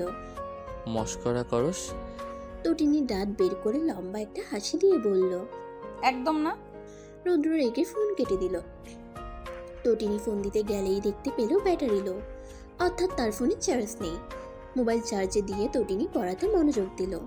কানাডার ছাত্র হোস্টেলে যখন সবাই গভীর ঘুমে তলিয়ে, তখন রুদ্র ফোন হাতে জেগে রইল। তার প্রেয়সী তাকে নিজ থেকে ফোন করবে সেটা সে জানে, কিন্তু আজ কেন করছে না সেটা ভাবতে গিয়েই বুঝতে পারে পাগলি অলসতা করে ফোন চার্জে দেয়নি। রুদ্র দীর্ঘশ্বাস ছেড়ে হেসে ফেলল। ভোর হয়ে আসবে কিছুক্ষণ পর, একটু না ঘুমালে চলবে না তার। রাত 10টার দিকে তটিনী ফোন চার্জ থেকে খুলে রুদ্রের নাম্বারে ডায়াল করলো। 3 বারের সময় ওপাশ থেকে রুদ্র ঘুম ঘুম কণ্ঠে বলল, কি হয়েছে জান? তটিনী ভোরকে গিয়ে বলল। কিছু না। রুদ্র চুপ কষলে বলল, ঘুম পাচ্ছে অনেক, আমি ঘুমাবো, তুমি বরং আমাকে দেখো। বলে রুদ্র বেড টেবিলের কাছে ফোন রেখে চোখ বুঝে ঘুমে তলিয়ে গেল। তটিনী খুঁটিয়ে খুঁটিয়ে দেখতে লাগলো তার রুদ্র ভাইকে। 10:30টার দিকে খেয়ে এসে দেখলো রুদ্র তখনও ঘুমিয়ে। তটিনী 11টা পর্যন্ত জেগে রইল, তারপরেই তলিয়ে গেল ঘুমে। বাংলাদেশের সময় ঠিক রাত 12টার সময় রুদ্রের ঘুম ভেঙে গেল। কানাডার আকাশে তখন সূর্য উঠে গেছে। প্রেয়সীর ঘুমন্ত মুখশ্রী দেখে ঘুম ভাঙাতে রুদ্রের অদ্ভুত ভালো লাগা কাজ করলো। ফ্রেশ হয়ে নাস্তা করে কল না কেটেই ফোন হাতে নিয়ে বের হলো। ভার্সিটির ভিতরে এসে স্যার না আসা পর্যন্ত সে ফোনটা হাতে নিয়েই বসেছিল। স্যার আসার পর মোবাইল সাইলেন্ট করে ভলিউম শূন্য করে স্ক্রিন অফ করে পকেটে ভরে রাখলো। তবুও সে ফোন কাটলো না। বাংলাদেশের আকাশে আজ মেঘের ছড়াছড়ি। সকালে ঘুম থেকে উঠে নিজেই কল কেটে ফোন চার্জে দিয়েছে তটিনী। মানুষটার পাগলামি তাকে আনন্দ দেয় অনেক। আজ শুক্রবার, সেজন্য সব বন্ধ তার। 10টার পর বৃষ্টি থেমে গেলেও দুপুরে আবারও শুরু হয় ঝিরিঝিরি বর্ষণ। বারান্দায় দরজা খুলে দিয়ে তটিনী রুদ্রকে ভিডিও কল করলো। রুদ্র তখন নাকের ডগায় সাদা ফ্রেমের চশমা ঝুলিয়ে পড়তে ব্যস্ত। কল রিসিভ করে চশমা ঠিক করে মুচকে হাসলো। ভ্রু উঁচু করে বলল, কি ব্যাপার ম্যাম? তটিনী ক্যামেরা ঘুরিয়ে বারান্দা দেখালো। রুদ্র হেসে বলল, বাহ, বৃষ্টি হচ্ছে। ঐশী শোনো। তটিনী বৃষ্টি দেখতে দেখতে উত্তর দিল, হুম। মেঘেরা যেমন পৃথিবীর প্রত্যেকটি পাতা প্রত্যঙ্গকে ছুঁয়ে যায় বারবার, ঠিক তেমনই করে আমি তোমার দেহের প্রতিটি ভাঁজ ছুঁয়ে দেখতে চাই। তটিনীর আওয়াজ না পেয়ে রুদ্র ফের বলল, তুমি শুনেছ ঐশী? ঘোরের মধ্যে থেকে বেরিয়ে এসে তটিনী লজ্জায় কথা বলতে পারল না। রুদ্র মন খারাপ করে বলল, তুমি বৃষ্টির সময় আমাকে কখনো কল দিবে না ঐশী? তটিনী অবাক হয়ে বলল, কেন? মেঘেরা যেভাবে ভেসে যেতে যেতে সবকিছু ছুঁয়ে যায়, আমি তেমন করে তোমাকে ছুঁতে পারছি না। আমার আফসোস হয়। তুমি প্লিজ কল কাটো। তটিনী অবাক হতে গিয়ে হেসে ফেলল। রুদ্রকে দ্বিগুণ আফসোসে ভাসিয়ে দিয়ে ফোন বারান্দার দিকে তাক করে রেখে বারান্দায় হাত মেলে বৃষ্টিতে ভিজতে লাগলো। রুদ্র চোখ বড় বড় করে তাকিয়ে রইল। এক গ্লাস পানি গলায় ঢেলে দিল তড়িৎ গতিতে। তটিনী তখন ভিজে টইটম্বুর, শরীরের প্রতিটি ভাঁজ স্পষ্ট হয়ে ফুটে উঠেছে মোবাইলের স্ক্রিনে। রুদ্রের নাক কান দিয়ে ধোঁয়া বের হতে লাগলো, বুকে চিনচিনে ব্যথা অনুভব করতে লাগলো সে। তটিনী বৃষ্টিতে ভিজতে ভিজতে প্রশ্ন করলো। আপনি বুকে হাত দিয়ে বসে আছেন কেন রুদ্র ভাই? রুদ্র বুকে হাত খুঁজতে খুঁজতে বলল। ও তুমি বুঝবে না মেয়ে, দিন দিন আমাকে নস্টালজিক বানিয়ে দিচ্ছ। তটিনী খিলখিল করে হেসে বলল। আমি একদমই ছোট নই গো, অনার্স 3rd ইয়ার শেষ হওয়ার পথে। রুদ্র চোখ চেপে ধরে বলল।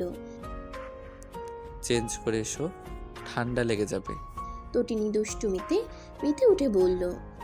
আপনি তার আগে চোখ থেকে হাত সরান, আমাকে ভালো করে দেখুন, কারণ আমাকে দেখার অধিকার শুধু আপনারই। রুদ্র হাত সরিয়ে তটিনীর প্রতিটি দেহের ভাঁজে চোখ বুলিয়ে নিল। পুরুষ মন তখন উত্তপ্ত অনেক। রুদ্র নিজেকে সামলে নিয়ে বলল। আর না ঐশী, প্লিজ চেঞ্জ করো যান। আর তো কয়েক মাস এসে নেই, সব দূরত্ব মিটিয়ে দিব বউ। প্লিজ আমাকে পাগল করো না আর। তটিনী অবাক হয়ে বলল। আপনি আমার স্বামী, আপনার সাথে আমি যা ইচ্ছা তাই করতে পারি। এগুলো হলো আপনার শাস্তি। বউ ফেলে ভিনদেশে থাকার শাস্তি উপভোগ করুন। রুদ্র হেসে বলল। ভুল করতে ইচ্ছে করছে বউ, প্লিজ একটু সহানুভূতিশীল হও তোমার এই অধম স্বামীর প্রতি। তটিনী মুখ গোমরা করে বলল। বিয়ে করেছেন তাই যা ইচ্ছা করতে পারেন, ভুল হবে না। রুদ্র এবার চোখে মুখে নেশা নেশা ভাব নিয়ে তাকিয়ে বলল। তুমি আমার বউ সেটা আমি জানি, চাচি ও বাবা জানেন, আর কেউ জানে না ঐশী। আমি সবার সামনে তোমাকে স্বীকৃতি দিয়ে নিজের করব, এভাবে নয় বউ। তটিনী অভিমান করে ওয়াশরুমে চলে গেল। রুদ্র চোখ মুছে ঘাম মুছে নিয়ে স্ক্রিনে তাকিয়ে রইল। রুদ্রের কথা মানল না তটিনী। বক্ষ বিভাজনের উপর পাতলা ছাল ছাল কোমর পর্যন্ত একটি নাইটি পরে এসে দাঁড়ালো ফোনের সামনে। রুদ্র নিজেকে আর সামলাতে পারল না, চোখের চশমা খুলে উড়িয়ে ফেলে দিয়ে বলল। এটা কি করলে জান? তটিনী রেগে বম হয়ে বলল। পুরনো হয়ে গেছি না? বিদেশি কোনো সাদা বান্দরনির দিকে তাকাস, আমার দিকে না তাকিয়ে চোখ ঢেকে রাখিস, বুঝেছিস? আমি কিছু বুঝি না? বউ রেখে অন্য নারীর দিকে ঢলে পড়ে বউকে পাত্তা দাস না। আর ব আকার লয়ের পুরুষ, তুই বাড়িতে আয়, তোর দেহ বিভাজন দেখা বের করবো। বলতে বলতে তটিনী ঝাড়ু নিয়ে দাঁড়ালো ফোনের স্ক্রিনের সামনে। রুদ্র রোমান্টিকতা সরিয়ে দিয়ে অত বিহবল হয়ে তাকিয়ে রইল। তটিনী ফের গজগজ করতে করতে বলল। ফেসবুকে ফটো ছাড়স না? ক্লাসমেট বের করমু, একবার দেশে আয়। রুদ্র নিজের চশমা খুঁজতে গিয়ে চেয়ার থেকে ঠাস করে পড়ে গেল। তটিনী হাই হাই করে বলল। ঝাড়ুর বাড়ি খাওয়ার আগে তুমি মরতে পারো না গো প্রাণের স্বামী, না। আমি হলাম রুদ্র ইরফান, আমার বউ তটিনী ইফফাত ঐশীর একমাত্র জামাই। আজ আমার ও ঐশীর বিয়ে। আমি লাল শেরওয়ানিতে নিজেকে আবৃত করেছি আমার রানীকে আমার ঘরে নিয়ে আসার জন্য। কিছুক্ষণ পরে আমি বের হব বরযাত্রী নিয়ে। বসন্তের বাতাসে দুলতে দুলতে আমি পৌঁছে গেলাম বিয়ের আসরে। ঐশীকে যখন আমার সামনে আনা হলো, তখন আমি মুগ্ধ হয়ে আমার মনের রানীকে দেখছিলাম। সবার আড়ালে কানে কানে ফিসফিস করে বললাম, পৃথিবীর সবচেয়ে সুন্দর নারীদের মধ্যে দ্বিতীয় তুমি আমার চোখে। ঐশী লজ্জায় রাঙা হলো। আমি প্রথমে ভেবেছিলাম সে হয়তো রাগ করবে, মন খারাপ করে বলবে আমি দ্বিতীয় কেন, প্রথমজনকে। কিন্তু আমার ভাবনা মিথ্যা প্রমাণ করে দিয়ে ঐশী কোনো প্রশ্ন করলো না। আমি বুঝলাম সে অনেক বুঝদার বউ। আমি না বলতে অনেক কিছু বুঝে ফেলে। আমার চোখে সুন্দরী প্রথম নারী হলেন আমার মা। তিনি ভালো হন বা মন্দ, মা হিসেবে আমার চোখে তিনি সবসময়ই সেরা। এই যেমন আমি দেখতে পাচ্ছি আমার মা হাসি মুখে দাঁড়িয়ে আছেন বাবার পাশে। আমার বিয়েতে সবার থেকে খুশি তাকেই মনে হচ্ছে। যথারীতির মতো কবুল বলার সময় চলে আসলো। ঐশীকে যখন কবুল বলতে বলা হলো, তখনও ফটফট করে কবুল বলল। আমিও রকেটের গতিতে কবুল বলে দিলাম। অনেকে হাসাহাসি করলেও সেসব পাত্তা দিলাম না। ঐশীকে নিজের করে পাবার আনন্দে আমি তখন আকাশে বাতাসে উড়ছিলাম। বিদায় বেলায় ঐশী কাঁদল না। সবাই অবাক, মেয়ে কাঁদে না কেন? ঐশী কাঁদলো না তো কি হয়েছে? আমি ওর পরিবর্তে কাঁদতে চেষ্টা করলাম এবং অবশেষে সফল হলাম। কেঁদে কেঁদে ঈশানী চাচির হাত ধরে বললাম, আমার মেয়ে, আমার বউ আর নিজের বউয়ের দেখাশোনা। রুদ্র ইরফান অনেক ভালো। লজ্জায় আমি টইটুম্বর হয়ে যাই। ছোট ভাই তো মুখ টিপে হাসে। বাথরুমে গেলেও ওর হাত ধরে বসে থেকে কাজ সারতে হয়। আমার তখন নাজেহাল অবস্থা। এদিকে অবিবাহিত সব বন্ধুরা সাজেশন চাইছে বিবাহিত জীবন কেমন। আমি আমার পরিস্থিতি দেখে বললাম, আর যাই করিস, বিয়ে করলে কখনো বউয়ের হাত সারা জীবন ধরে রাখবি বলে কথা দিস না। দরকার হলে অন্য মেয়ের হাত ধরার প্রতিজ্ঞা করবি। ওরা আমার কথা শুনে আমাকে গালাগালি করলো। বলল আমি নাকি চেঞ্জ হয়ে গেছি। এরকম চিপ মাইন্ডের কিভাবে হলাম? অফিসে গেলেও ঐশীর হাতে হাত রেখে যেতে হয়। বউকে কোলে নিয়ে বসে অফিস করার মজাই আলাদা। বসের কাছে এসব নিয়ে অনেক কমপ্লেন যাচ্ছে, কিন্তু কিছু করার নেই। আমার বউয়ের শেষ কথা সারা জীবন তার হাত ধরেই রাখতে হবে। অজ্ঞতা আমি বাধ্য স্বামীর মতো সেটা পালন করে চলেছি। অফিস থেকে ফিরে যথারীতি আমরা ফ্রেশ হয়ে খেয়ে যখন ঘুমাতে গেলাম তখন আমার সুরসুরি শুরু হলো। বউকে আদর করার জন্য যেই না হাত ছেড়ে দিতে চেয়েছি অমনি বউ রেগে বোম হয়ে বলল, খবরদার হাত ছাড়বে না বলে দিচ্ছি। আমার তখন কাঁদো কাঁদো অবস্থা। এভাবে কি আদর করা যায়? সেটা বউকে বলতেই বউ আরও খেপে গেল। আমাকে লাথি মেরে খাট থেকে ফেলে দিতেই আমি একটা চিৎকার করলাম। ঘুম থেকে লাফ দিয়ে উঠে বসলো রুদ্র। ঘেমে শরীর একাকার তার। এমন ভয়ঙ্কর স্বপ্ন দেখে রুদ্রের গলা শুকিয়ে গেল। বেডসাইড টেবিল থেকে পানি ভর্তি গ্লাস নিয়ে ঢকঢক করে পান করলো। কিছুটা স্বস্তি অনুভব করতেই তার মনে পড়ে গেল ঐশীর সেই রণচণ্ডী রূপের কথা। রুদ্র তৎক্ষণাৎ কল করলো ঐশীর নাম্বারে। ঘুমাতে যাওয়ার প্রস্তুতি নিচ্ছিল তটিনী। রুদ্রের ভিডিও কল দেখে তৎক্ষণাৎ রিসিভ করলো। রুদ্র স্বপ্নের মতো করে বলল, পৃথিবীর সবচেয়ে সুন্দর নারীদের মধ্যে দ্বিতীয় তুমি আমার চোখে।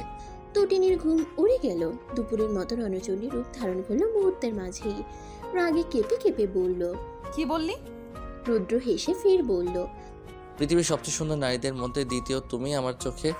তটিনী চোখ দিয়ে ভস্ম করে দিতে দিতে বলল, প্রথম জন কি তোর ওই সাদা বান্দর নেই যেটার লগে ফেসবুকে পিক আপলোড করেছিলি? রুদ্র হতভম্ব হয়ে বলল, ওটা আমার কেউ হয় না, ঐশী জাস্ট এ ক্লাসমেট বউ। Try to please. তটিনী সেটা শুনে ভ্রু কুঁচকে বলল, তাই নাকি? রুদ্র মাথা নেড়ে ঠোঁট উল্টে বলল। হুম। তটিনী মন খারাপ করে বলল, অমন ব্যবহারের জন্য সরি গো। তোমার পাশে কাউকে আমি সহ্য করতে পারি না। আজকে থেকে এসব সাদা বান্দরনি থেকে দূরে থাকবে, কেমন? রুদ্র ফিডার খাওয়া বাচ্চাদের মতো মাথা নাড়িয়ে বলল। আচ্ছা। তটিনী আবেগে কেঁদে ফেলল, বলল, আমার হাত কখনো ছেড়ে দিও না গো। তুমি আমার হাত ছাড়লে আমি নিঃস্ব হয়ে যাব। রুদ্র ভয়ঙ্কর চমকে গেল। আমতা আমতা করে বলল। মানে? তটিনী নাক মুছতে মুছতে বলল, আমাকে কখনো ছেড়ে যেও না। যে হাত তুমি ধরেছো সে হাত কখনো ছাড়বে না, কথা দাও। রুদ্র ভয় পেয়ে বলল, আমি তোমার হাত এখনই ছেড়ে দিচ্ছি। দরকার নেই তোমার হাত ধরে রাখার। সরি, আমি তোমাকে সারা জীবন হাত ধরে রাখার প্রতিজ্ঞা করতে পারছি না। আমার দিনে একবার হলেও ওয়াশরুমে যেতে হয়। তোমার হাত ধরে বসে থাকা সম্ভব নয়। কাভি নেহি। তটিনী হতভম্ব হয়ে কথা বলতে ভুলে গেল। রুদ্র ফের মিনমিন করে বলল, তাছাড়া আমাদের বিশেষ বিশেষ রাতেও আমি তোমার হাত ধরে থাকতে পারবো না। না ছাড়লে করবো কি করে? তটিনীর আবেগ জানালা দিয়ে পালিয়ে গেল। চোখে মুখে তীব্র আগুন নিয়ে ঝাড়ু খুঁজে বের করলো। রুদ্র হেসে বলল, ঝাড়ু হাতে নিলেও কাজ হবে না। আমি তোমার হাত ধরে থাকার প্রতিজ্ঞা করবো না সুন্দরী। দীর্ঘ 2 বছর পর রুদ্র নিজের দেশের মাটিতে পা রাখলো। আন্তর্জাতিক শাহজালাল বিমানবন্দরে অবস্থান করছে সে।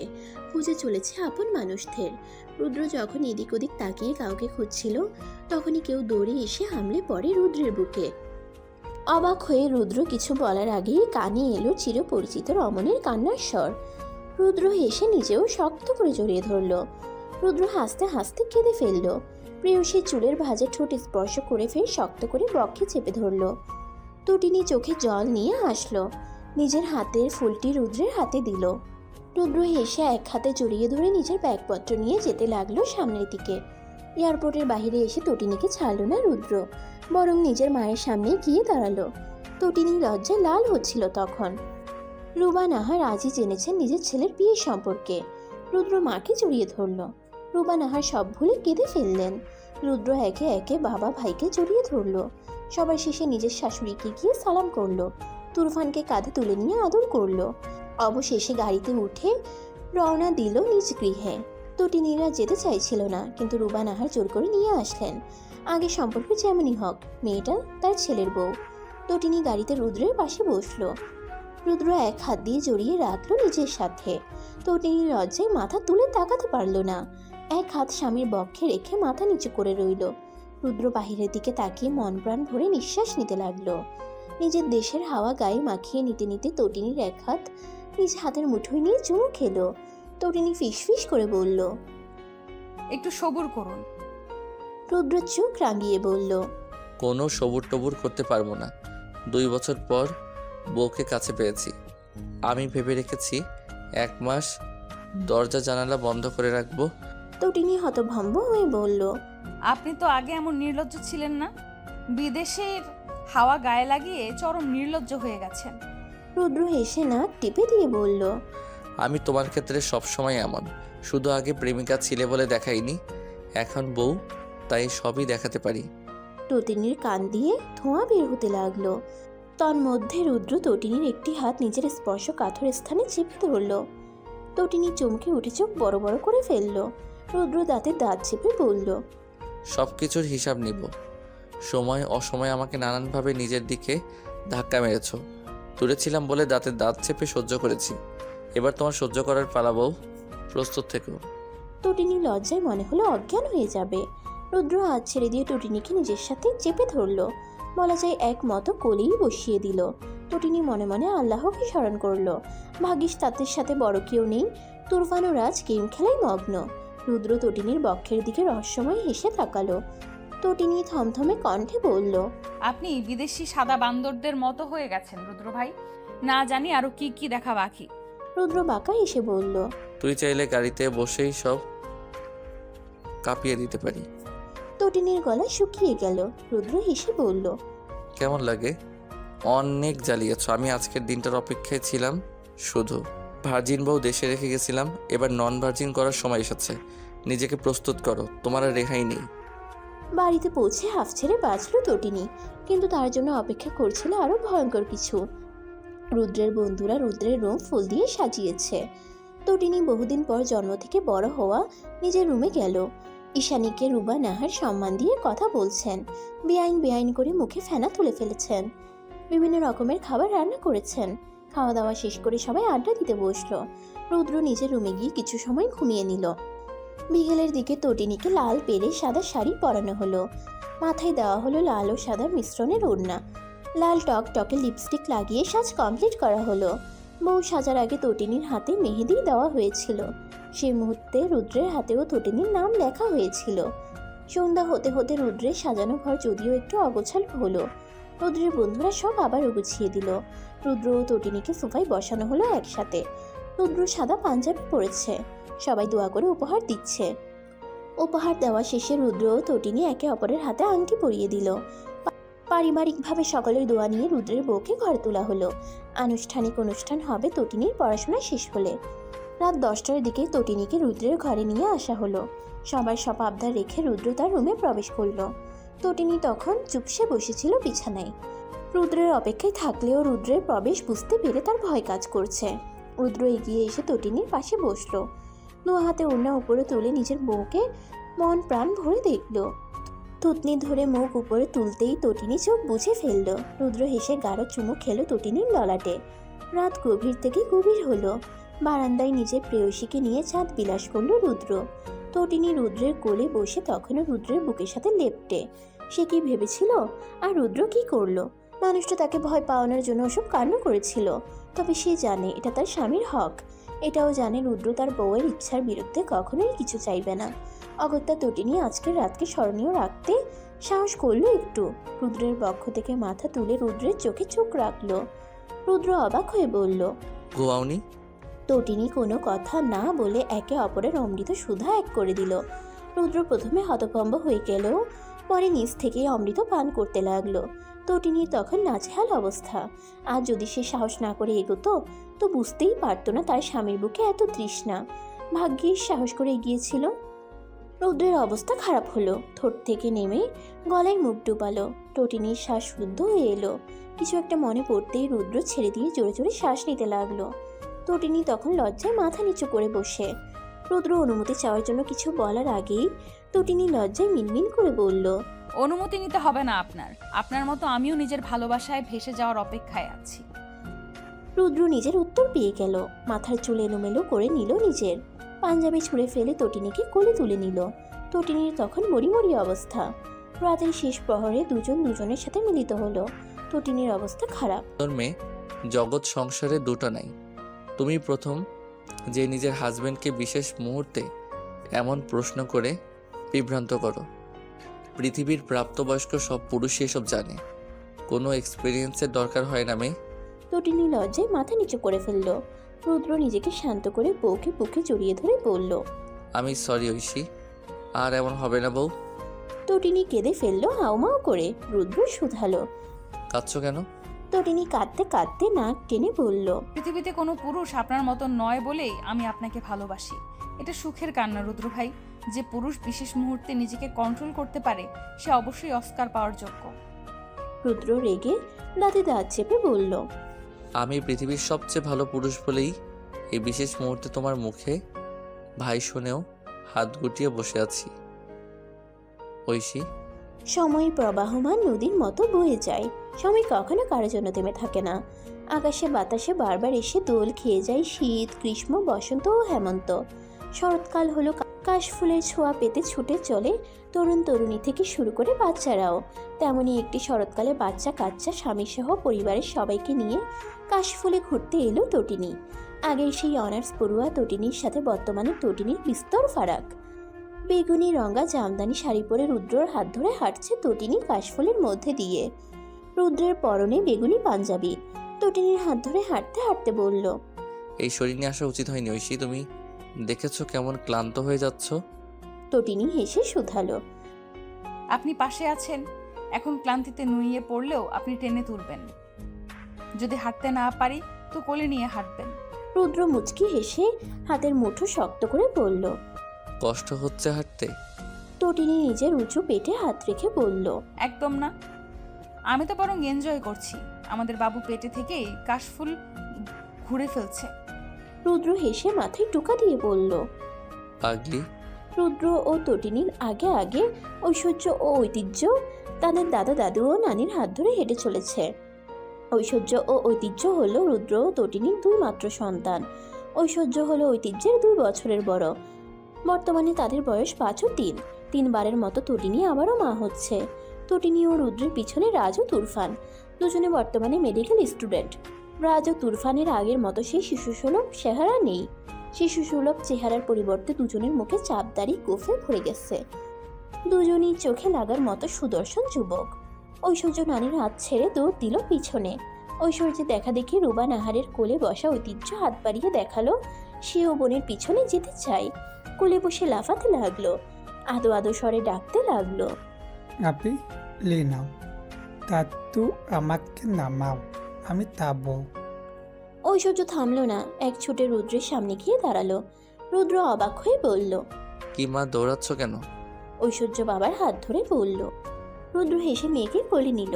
আরেক হাতে স্ত্রীর হাত ধরে হাঁটতে লাগলো। ঐতিহ্যে তখন কাঁদো কাঁদো অবস্থা। রুবা নাহার এক পাও আগাতে পারলেন না।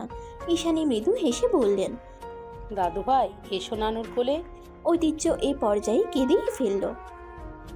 হাত দিয়ে রুদ্রের দিকে দেখালো। ততক্ষণে রুদ্র এগিয়ে এসেছে। ছেলের কান্না দেখে জিজ্ঞেস করলো, ঐতিহ্য কাঁদছে কেন মা? রুবা নাহার মুখে অসহায়ত্ব ফুটিয়ে বললেন, তোর ছেলে তোর কাছে যেতে চায় রুদু। ঐশ্বর্য তোর কোলে উঠেছে, এখন সেও উঠতে চায়, না হলে কান্না থামবে না। রুদ্র হতভম্ব হয়ে বলল, ঐতিহ্য বাবা কাঁদে না। বোন একটু পর নেমে যাবে, তখন বাবা তোমাকে কোলে নিব, কেমন? ঐতিহ্য ঠোঁট ফুলিয়ে কেঁদে উঠল। টটিনি রুদ্রের হাত ছেড়ে নিচে এগিয়ে এসে ছেলেকে কোলে নিল। মাথায় হাত বুলিয়ে বলল, কাঁদে না সোনা, দেখো মা তোমাকে কোলে নিয়েছি। ঐশ্বর্যকে আর নিব না। এই পর্যায়ে ঐতিহ্য থামলো, কিন্তু বিপত্তি ঘটল টটিনির হাঁটতে গিয়ে। উঁচু পেট নিয়ে সে নিজেই ঠিক করে হাঁটতে পারে না। তার উপর কোলে ঐতিহ্য। রুদ্র করুণ চোখে বউ বাচ্চার দিকে চাইল। ঐশ্বর্যকে কানে কানে বলল। সোনা মা আমার, তোমার মায়ের হাত ধরে হেঁটে হেঁটে চলো। বাবা ঐতিহ্যকে কোলে নেই এখন। তোমার মায়ের কষ্ট হচ্ছে সোনা।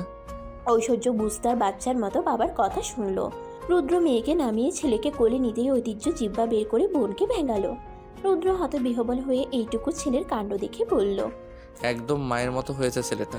ঐশ্বর্যের হাত ধরে হেঁটে যাওয়া তটিনীর কানে চলে গেল কথাটি। রাগে অগ্নি শর্মা হয়ে কটমট করে তাকালো রুদ্রের দিকে। রুদ্র কিঞ্চিত হেসে বলল। ওভাবে তাকেও না, প্রেমে পড়ে যাব। তটিনী ঐশ্বর্যের হাত ধরে হনহন করে হাঁটা ধরতেই রুদ্র তড়িৎ গতিতে হাত চেপে ধরে একসাথে হাঁটতে লাগলো। ঐতিহ্য বাবার কোলে থেকে আনন্দে হাততালি দিচ্ছিল। সাদাই মায়ায় জড়িয়ে ফুটে উঠেছে কাশফুল। চারিদিকে কাশফুল দেখে ঐতিহ্য খুশিতে চিৎকার করলো। ঐশ্বর্যকে নিয়ে ছুটে ছুটে এদিক সেদিক দেখাতে দেখাতে বলল। আপি সুন্দর।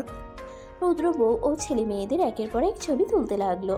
তুরফানের হাতে মোবাইল দিয়ে বলল তাদের ছবি তুলে দিতে। তুরফান ফটো তুলতে তুলতে রাজের কানে কানে বলল। বিয়ে কি যারা বুঝতে পারছিস? রুদ্র ভাইয়ের দেখে আমার বিয়ে করে আসা শেষ হয়ে যাচ্ছে। ভাইয়ের ধৈর্য অনেক বলতে হবে। রাজ গর্বে ফুলে ফেপে বলল। আমার ভাইয়ের জন্য আমি গর্ভবতী। দেখতে হইবে না কার ভাই? তুরফান শব্দ করে হেসে বলল। তাহলে তুইও একটা বাচ্চা ল্যান্ড করাবি বল। জাতি জানবে ভাইয়ের গর্ভে গর্ভবতী হয়ে বাচ্চার বাবা হলেন রাজ ইরফান। রাজ রেগে গিয়ে বাহুতে খুশি মেরে বলল। চুপ কর খবিস, ওটা ফান করে বলছি আমি। কাশফুলে ক্যামেরাম্যানদের অভাব নেই। রুদ্র তাদের মধ্যে একজনকে বলল ফটো তুলে দিতে। একে একে সবাই ফটো তুলল। সবার ফটো তোলার শেষে আসলো একসাথে সবার ফ্যামিলি পিক তোলার খুশি। রুদ্র ঐতিহ্যকে কোলে তুলে তটিনীর হাত ধরে দাঁড়িয়েছে।